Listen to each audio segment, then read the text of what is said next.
Siyempre pag ganito na umuulan po, wala po talaga magal na mamasyal dito sa loob ng Dolomite Beach. Gawa ng hindi din pwedeng mag ano, lalo na pag may mga genakis, kasi siyempre bawal po ang bata or bawal po magtampisaw din dito mismo sa dagat.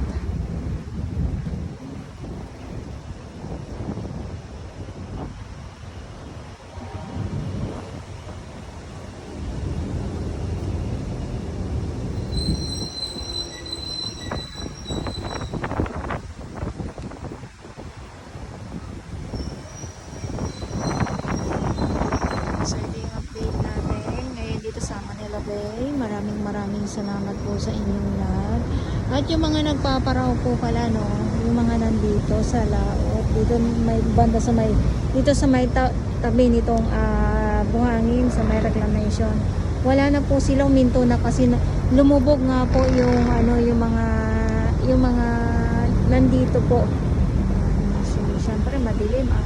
Wala naman po tayo mismo sa pinakamalapit. Pero yun naman ay naiano naman na nakuha din naman kaagad at natulungan din naman po kaagad dahil malakas ang alon at malakas po ang hangin at ulan.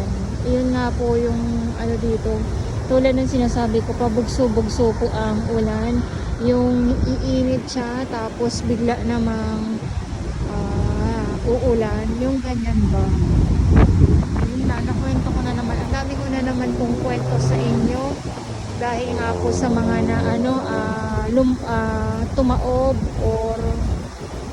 o basta ganun, tumaob po itong paraw na nandito nga po sa tapat mismo nitong Dolomite Beach po. Syempre malayo nga po tayo kaya hindi naman po talaga natin makukuhanan ng maliwanag or malinaw po yung pangyayari. Okay, so maulan, malakas ang hangin. Itong update natin.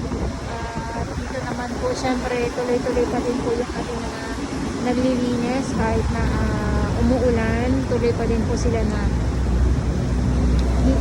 yung mga nasasako na mga basura po, inilalagay nila dito sa tabi. Yun naman po ay hahakutin naman din po ng truck. So, nasimot naman po yung mga nasasako na mga kalat. Ayun. So, nahakot na din po ng truck ng MMDA. So, yung naghahakot ng mga kalat dito ay yung MMDA po. At kung hindi naman po, pag sobrang dami talaga, ay ang Lionel na truck at saka yung DPWH.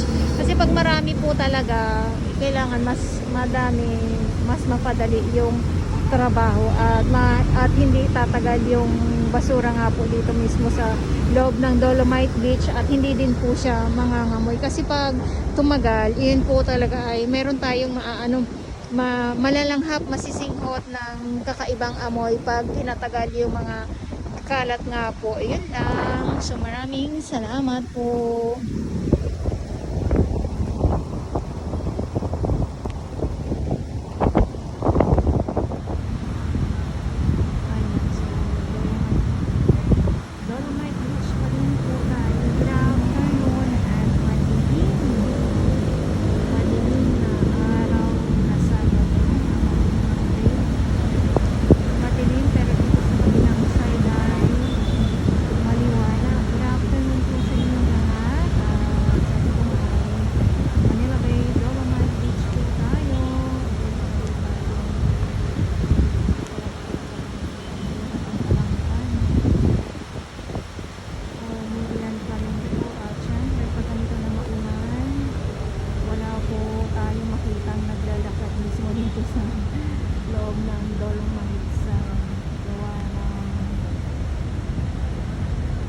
Pera na lang kung may payong talaga yan. So ito yung sinasabi ko sa madilim, pero sa kabilang side ay maliwanag.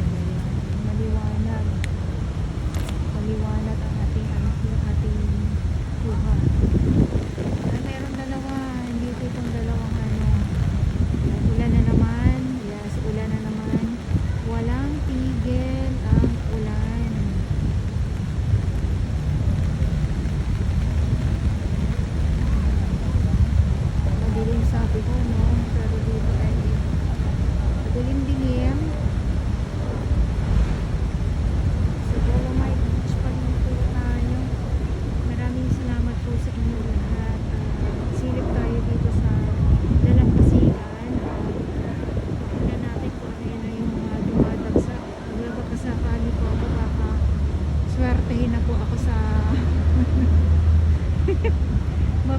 na po ako. Kaya sine po tayo dito sa sa dalampasigan ng Dolomite Beach po. Ayun. Baka sakali lang, nagbabakasakali po ako na swertehin na po ako. Ano?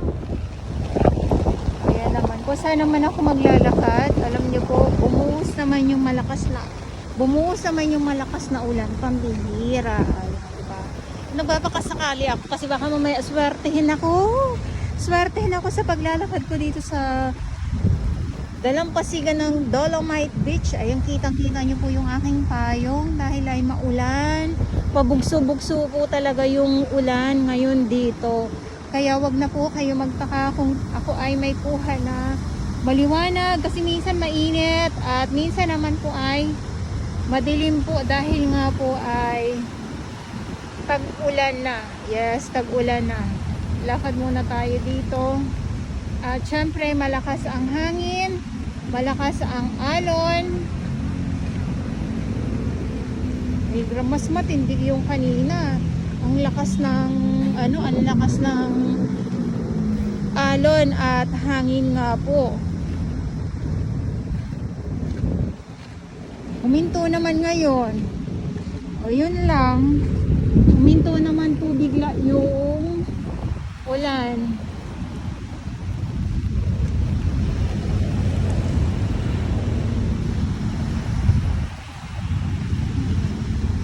Wala na po yung mga ang pumalit sa mga plastic ay itong mga damo sa karagatan.